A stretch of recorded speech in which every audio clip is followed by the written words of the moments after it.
Duel Rasulullah dan menantunya di Perang Badar. Zainab merupakan putri tertua Nabi Muhammad dengan Khadijah. Zainab kecil sudah dilatih Khadijah untuk mengasuh adiknya Fathimah. Zainab juga merupakan mutiara bagi suaminya, Abul Ash Ibnu Rabi. Sosoknya merupakan cermin seorang istri yang begitu setia dalam berkhidmat bagi suaminya. Ketika Zainab menyampaikan bahwa ayahnya mendapat wahyu kenabian, Abul Ash mengingkarinya dengan alasan tradisi nenek moyangnya lebih ia utamakan daripada risalah kenabian. Saat perang Badar berkecamuk, Abul Ash ikut berperang di barisan kaum musyrikin, memerangi ayah mertuanya sendiri.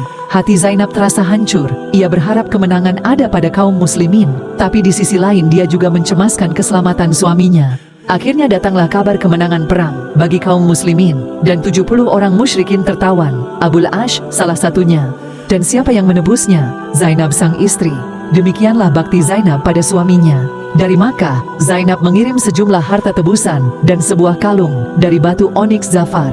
Kalung ini istimewa karena merupakan hadiah pernikahan dari sang ibunda, Khadijah. Ketika Nabi melihat kalung itu, beliau menangis dan ingatannya melayang ke cinta sejatinya, Khadijah. Nabi berseru pada kaum muslimin untuk membebaskan Abul Ash dan mengembalikan kalung itu pada Zainab. Terbebasnya Abul Ash belum membuat Zainab bahagia, karena Nabi meminta Zainab ikut hijrah ke Madinah dan meninggalkan suaminya yang belum muslim.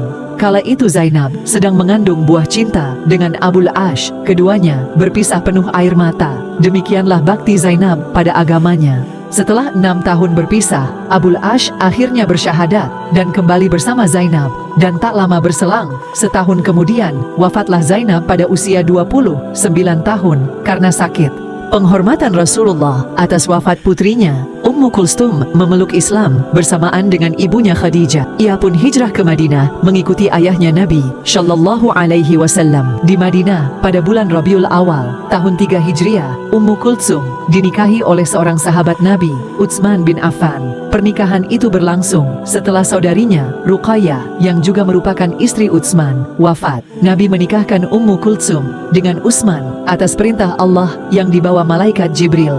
Maharnya sama seperti saudarinya Ruqayyah. Pernah Ummu Kulsum bertanya pada ayahnya, "Wahai Rasulullah, lebih utama mana antara suamiku dengan suami Fatimah?" Nabi terdiam, kemudian berkata, "Suamimu termasuk di antara orang-orang yang mencintai Allah dan Rasul-Nya dan dicintai Allah dan Rasul-Nya."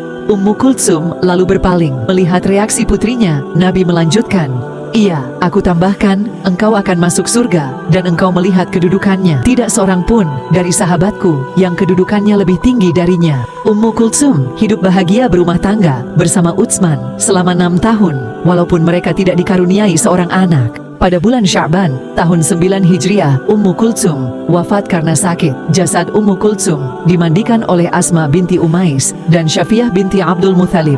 Jenazahnya ditempatkan di atas keranda yang terbuat dari batang pohon palem yang baru dipotong. Rasulullah minta agar putrinya dimandikan 3 kali atau lebih dengan air dan daun bidara, dan bilasan terakhirnya air bercampur kapur barus. Usai dimandikan, Rasulullah memberikan kain kafan sebagai penutup tubuh putrinya dan memimpin salat jenazah. Lalu Rasulullah membacakan surat Thaha ayat 55, yaitu, "Dari tanah itulah kami menjadikan kamu, dan kepadanya kami akan mengembalikan kamu, dan daripadanya kami akan mengeluarkan kamu pada kali yang lain." Rasulullah mengantar kepergian Ummu Kulsum dengan berlinang air mata. Bagaimana tidak, karena beliau menyaksikan untuk ketiga kalinya kematian 3 putri kesayangannya. Lalu Rasulullah bersabda, "Adakah seorang dari kalian yang tidak mendekati istrinya semalam?" Abu Talha pun menjawab, "Saya, wahai Rasulullah." Maka Nabi bersabda, "Turunlah ke liang lahat, Abu Talha." Wafatnya Ummu Kulsum menyimpan duka bagi Rasulullah SAW juga Utsman. Nabi bersabda, "Jika aku memiliki 100 putri, niscaya satu persatu akan aku nikahkan dengan Utsman." Keajaiban kelahiran Fatimah dan 4 wanita suci. Pernikahan Khadijah dengan Rasulullah menyebabkan wanita-wanita Makkah menjauh dan memutuskan hubungan dengannya. Kondisi seperti itu terus berlangsung hingga Khadijah mengandung.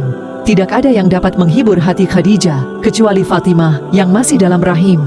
Ketika waktu kelahiran tiba, Khadijah meminta wanita-wanita Quraisy untuk menemaninya pada saat-saat proses kelahiran. Namun, mereka memberikan jawaban yang menyakitkan. Seraya berkata, "Engkau tidak mendengarkan perkataan kami dan tetap menikahi pemuda yatim, Abi Thalib yang miskin." Jadi, kami tidak sudi memberikan bantuan kepadamu. Khadijah sangat sedih mendengar jawaban menyakitkan itu. Namun, dia yakin Allah tidak mungkin meninggalkannya di saat-saat kritis seperti ini. Tibalah masa kelahiran yang sulit. Khadijah sendirian di rumah menahan rasa sakit. Hatinya semakin pilu mengingat kemarahan dan kekasaran orang-orang Quraisy. Tiba-tiba, jiwanya memancarkan cahaya dan kedua matanya terbuka tatkala menyaksikan 4 orang wanita telah mengelilinginya. Khadijah bertanya, "Siapa kalian?" Salah seorang dari mereka berkata, "Aku adalah Sarah, istri Nabi Ibrahim. Ini adalah Asiyah binti Muzahim, istri Fir'aun, dan dia adalah temanmu kelak di surga. Itu adalah Maryam binti Imran." Wanita yang keempat ini adalah Kulsum, putri Nabi Musa bin Imran. "Kami datang untuk membantumu dalam proses kelahiran."